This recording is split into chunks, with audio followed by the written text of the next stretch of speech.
Greetings, Thelemites. So I just wanted to come on here and do a quick little video. So I was watching this video by Tim Pool.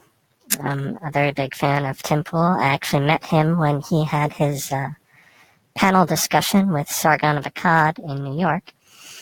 He put together this video on his channel called "The Regressive Left is Embracing Fascist Ideas and Tactics." It's actually, frankly, a very excellent video. He goes through a number of points that really I think everybody should listen to. So what he's talking about in the video are essentially how radical leftists use tactics of violence and intimidation, and that essentially normalizes such tactics and gives people on the right, far radicals, and actual fascists, people like the alt-right, for instance, evangelicals and authoritarians, it essentially gives them the excuse and the cover to then go and retaliate using these same tactics. Again, it's a very good video. I'll link it in the description so you can watch the whole thing. So Tim and this guy, David Graeber, both attribute the justification of use of these tactics by the left to their mindset and ideology of a sort of Nietzschean will to power, as it were. You can think of the line from Assassin's Creed where they say, "Nothing is true, everything is permitted." That phrase right there essentially encapsulates the postmodernist view of the world. Postmodernists, what they do, they're very good at deconstructing things. They're not so good at reconstructing afterwards. It's one of their major Achilles heels. So we'll get into that in a second. I had commented out to Tim, "I agree with everything you said here, except this.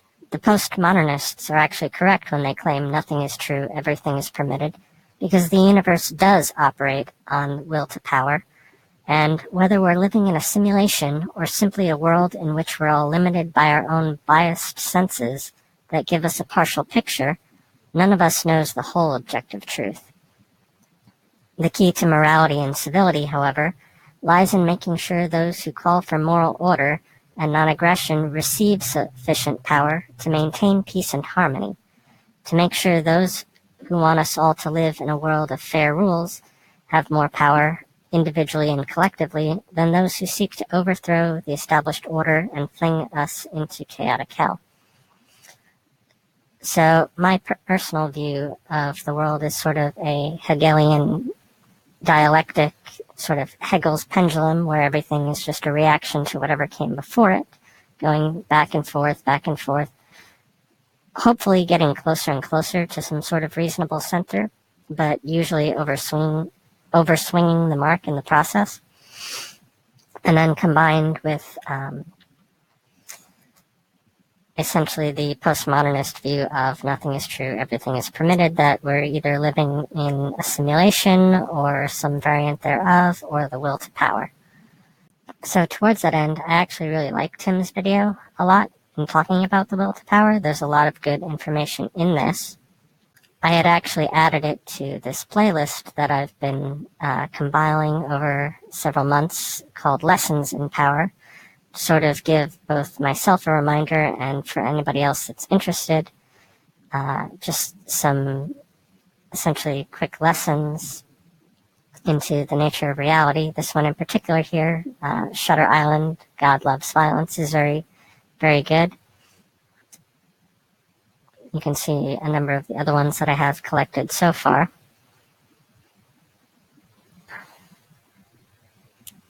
Alinsky's Power Tactics, Rules for Radicals is obviously in there. Things like Machiavelli's The Prince and the 48 Laws of Power should also be in there, but that's a bit too long, really. You can just go and look those up. So this is obviously not in any particular order. It's not a compiled list. It's sort of an ongoing project that I have going. But as I said before, the postmodernists, what they're doing is they're reacting to the modernists, sort of the people like Ben Shapiro who say that facts don't care about your feelings, and then the postmodernists will say, well, there are no facts, everything is subjective and either simulated or based on our limited perceptions of reality, and nobody has the whole truth, and so we can't really agree on what's a fact and what's not. Now, the problem with postmodernists, as I said before, is that they sort of stop at the deconstruction. They don't really go through and try and rebuild up the universe from scratch. So one thing that I've often said is that having no rules is better than too many rules, but having a few good rules is better than having no rules at all. And that sort of ties into the libertarian mindset of the government that governs best governs least. Now, anarchists will go and say, well, the best government in that case would be no government at all, but that's not actually how the phrase goes. So the way to get to what you would call a postmodernist worldview, or an integrated worldview, is to go through the process of the postmodernists, deconstruct everything down to its most fundamental level, and then start from scratch and try to build everything up. This is something that I have tried to do over the course of many years in building up my worldview. It's a philosophical problem that's essentially existed since the time of Plato, if not before that, with this whole allegory of the cave and, is everything just shadows and dreams and so forth. In our modern world, there's actually sort of a synthesis happening at the moment of religion and science, or philosophy and science, if you want to put it that way, where through quantum mechanics and other such fields, we're starting to see that this whole idea of everything being fluid and simulated it actually has, ironically, sort of empirical evidence backing it. So here's a blog post I had written way back, titled Perception. This is on minds.com, entitled Perception-Based Evolution, the Holographic Universe, Evolutionary Biology Edition. The universe we see is merely the amalgam of our perceptions. Even the observations and actions of other sentient beings, if indeed any such beings exist, would only be meaningful if we could perceive them in some way. Our evolution is driven by the notion of what we perceive to be the most conducive to our own survival and perpetuation. We are social beings, not by nature, but because of the perception that we need others to provide for us things we cannot or will not provide for ourselves. However, the existence of the introvert emerges as a result of self-sufficiency. Though beyond oneself, as a member of the reproductive species, we do need, at minimum, a mate of the opposite sex, with which to successfully breed, and thus is maintained the innate longing for one's twin flame. If one cared not about leaving a legacy, of passing along their genes, of living vicariously and eternally through progeny, then it'd be fair to say such a being need not seek out a suitable partner. However, whereas man is mortal, and all things desire to be immortal, human beings cannot escape such a longing while still remaining honest with themselves. A bit poetic, I admit, but again, this idea has been bandied about since time immemorial, and plenty of people, even in the modern era, have discussed this idea. Scott Adams talks often about the simulation. Elon Musk talks about it.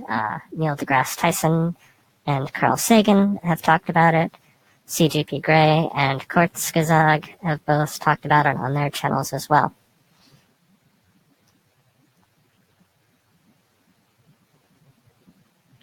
So this initial link here takes you to an NPR page It says, what if evolution bred reality out of us? Now, I'm not going to go through this entire article. I'll just link it in the description.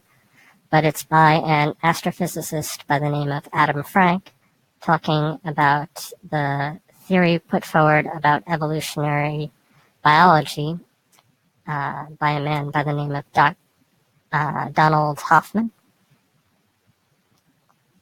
And essentially the theory that he puts forward is that humans didn't evolve to perceive actual objective reality so much as to perceive what is most conducive to their survival. And again, I'm not going to get into a whole lot of detail on that, but the classic example that's used is, you hear a rustling in the grass, or you see some object fling out of the bushes at you.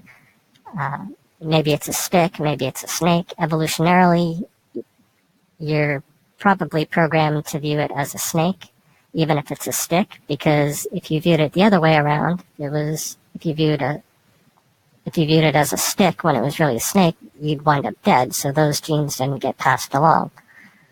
And there's no real harm in, other than maybe, looking foolish, to you misjudging a stick as being a snake, whereas the inverse, you wind up dead.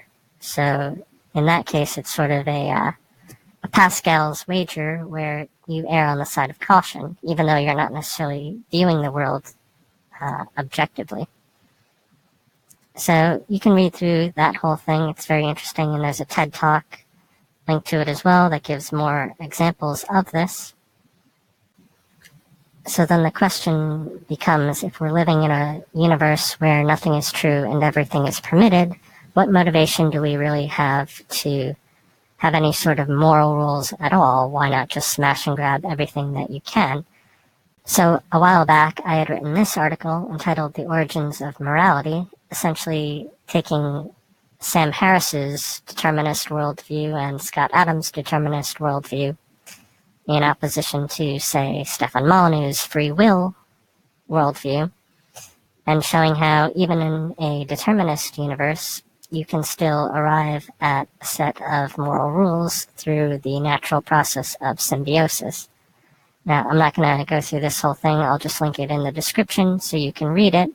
But the central thesis that I talk about is how entities, and this is true of anything, whether it's rocks or animals or human beings or stars or galaxies, anything that has any kind of consciousness, and here we're defining consciousness as essentially the ability to be aware of itself through whatever mechanism. Like even an atom at least has a sense of identity. It exists as itself, even though it doesn't have senses and can communicate those things in the way that, say, humans or animals or even plants can. It still at least has a cohesive identity. So the central thesis that I put forward in this article is that all entities exist in order at one of three levels. The first being ambivalence, the next being selfishness, the third being symbiosis. Ambivalence is essentially just where you don't care what happens. So like an ant isn't going to care what's happening in the far-off Pleiades galaxy or something along those lines. It just has no interaction at all. This goes back to what I was saying before about how other entities that exist in the universe only matter if we can perceive them. There's fundamentally no difference between something that has no influence on you and something that doesn't exist, at least in any kind of practical sense. In an objective sense, you could say that it does make a difference, but only because of the potential to eventually interact and be perceived. Then the next stage is selfishness. Selfishness here sort of being the Ayn Randian objectivist idea of acting in one's own best interest. And what constitutes selfishness is probably its own separate discussion. You could talk about the idea of, say, like the 8 dynamics from Scientology, for instance, where, you exist as yourself, but you also exist as a member of your family, you exist as a member of your species, You exist as a member of all matter, space, time, and energy, things like that.